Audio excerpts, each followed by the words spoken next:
السلام عليكم. لا تنسوا الاعجاب بالفيديو والاشتراك في القناة تشجيعا لنا لنستمر بنشر المزيد ان شاء الله.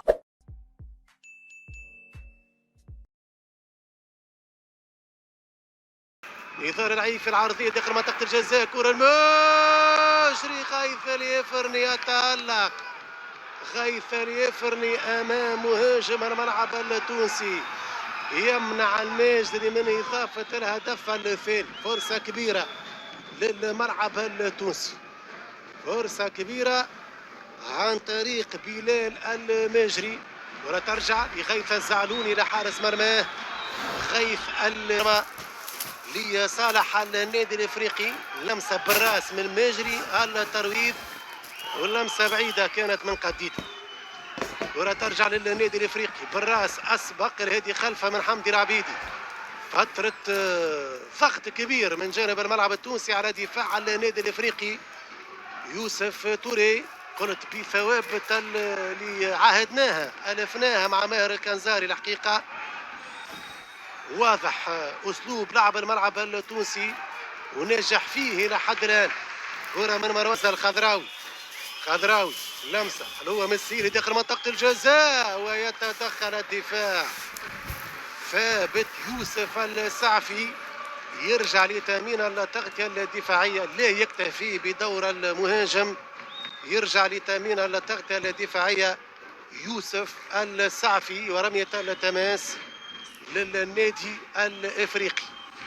اسامه السهيلي ربحت كالعاده لحمزه الخضراوي، مقطوع من بلال الماجري.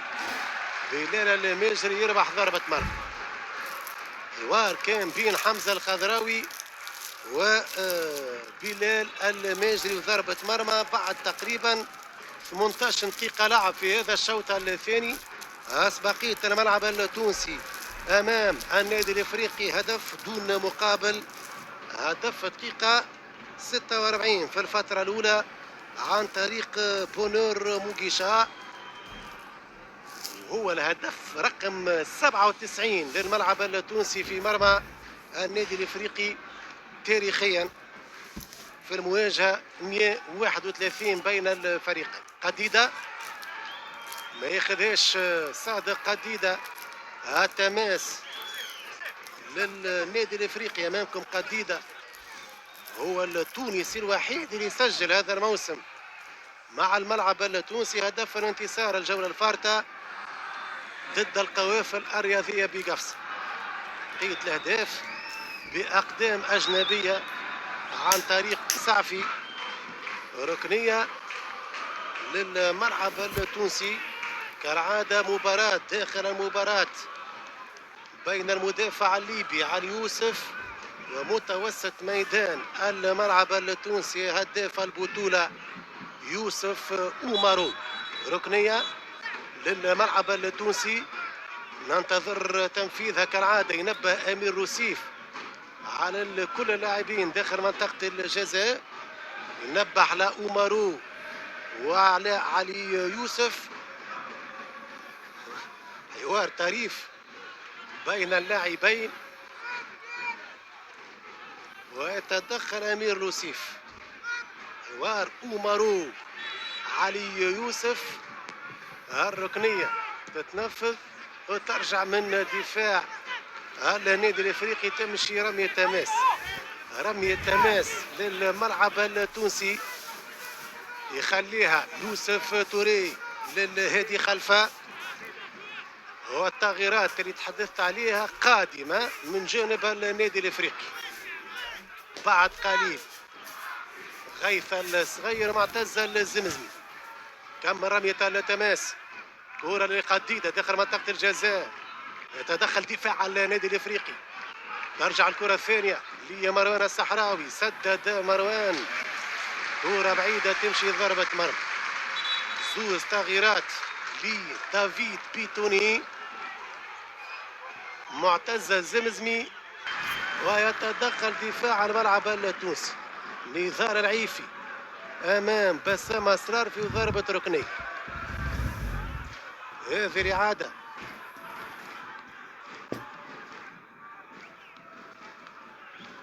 ضربة ركنية للنادي الافريقي يمشي لتنفيذها معتز الزمزمي القائد الجديد بعد ان غادر احمد خليل. ركنية على توزيع داخل منطقة الجزاء. بلال آية مالك قبل يوسف توري. سيماكولا سهلة عند سامي هلال. سامي هلال تسديدة قريبة من مرمى غيث اليفرني الهادي خلفه بتسديدة قوية. كان قريب انه يباغت حارس مرمى النادي الافريقي. هذه الاعادة تسديدة ارضية قوية من هادي خلفه. شوف ضغط لاعبي الملعب التونسي يعمل في مباراة كبيرة الملعب التونسي. قديدة بلال يجري داخل منطقة الجزاء بالراس. قديدو وضعية صعبة لدفاع النادي الافريقي. الملعب التونسي بضغط رهيب على دفاع النادي الافريقي كان قريب من اضافة الهدف الثاني. الامور دفاعيا ليست في افضل حال بالنسبة للنادي الافريقي. وقت اللي نحكي على الدفاع نحكي على منظومة كاملة خاصة منطقة وسط الميدان. ضغط بلعبية الملعب التونسي والملعب التونسي اقترب في اكثر من مناسبة من اضافة الهدف الثاني. يرجع النادي الافريقي للهجوم. كرة خطيرة داخل منطقة الجزاء. اصرار فيما ياخذهاش. ياخذها العيفي. ترجع منه يوسف السعف يبحث على نزار العيفي. ناصف العتوي بديل الصادق قديدة. ناصف العتوي ليوسف توري وتماس لصالح النادي الافريقي. رمية التماس لصالح النادي الافريقي. بلال يوسف توري معتز وضربة مخالفة واضحة وانذار على يوسف توري متوسط ميدان الملعب التونسي. يوسف توري الانذار الثالث ليه ما يعني غيابه على مباراة الجولة القادمة ضد النادي الرياضي الصفاقسي في ملعب الطيب المهيري. الانذار ليوسف توري واضح. حتى دخل كان على معتز الزمزمي في 32 دقيقة لعب في هذا الشوط الثاني. ضربة مخالفة للنادي الافريقي. بيتوني ربما سيجري بقية التغييرات في قادم الدقائق بحثا على ايجاد الحلول مفقودة الى حد الان هجوميا. يوسف توري والانذار قلت الانذار الثالث ليه.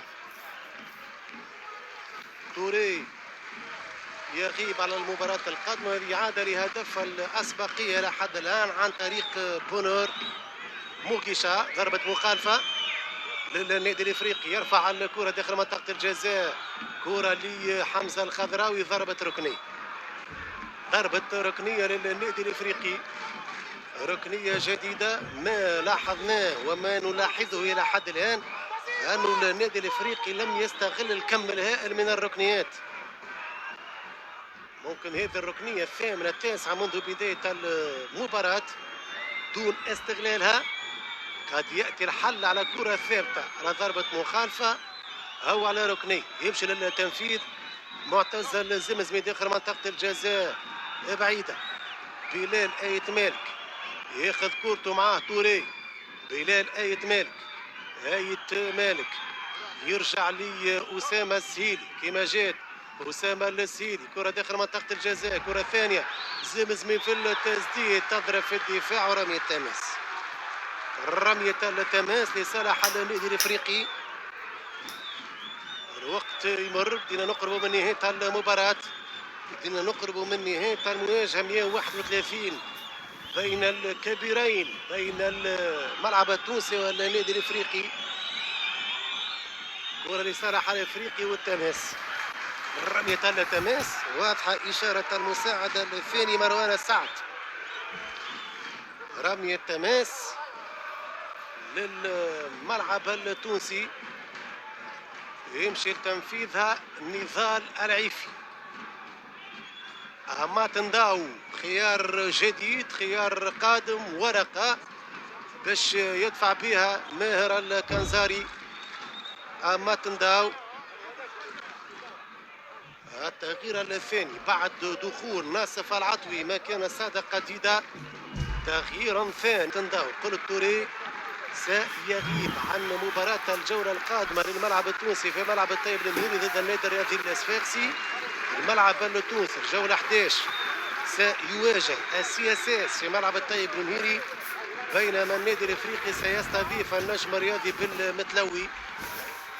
البطولة ستركن الراحة بين 1 13 ديسمبر في انتظار تعيينات الجولة 11 فريق نجم المتلوي والملعب التونسي الرياضي الصفاقسي. نرجع لمباراة باردو، مباراة الجولة العاشرة، قمة الجولة العاشرة اللي متقدم فيها الملعب التونسي هدف دون مقابل، هدف بونور. كرة من ناصف العطوي، عطوي حافظ على كورته ناصف العطوي امامه غيث الصغير، وتماس للنادي الافريقي. فيليب كينزومبي سيكون الخيار الهجومي القادم من دافيد بيتوني. ومارو ينجح في الضغط العالي. الملعب التونسي كرة من بلال الماجري، لمسة يد يحتسبها على بلال الماجري لدفاع الملعب التونسي. هذه الإعادة لوجود لعرقلة. التماس والمخالفة للنادي الافريقي. علي يوسف نلعب في 38 دقيقة لعب في الفترة الثانية. دائما أسبقية الملعب التونسي.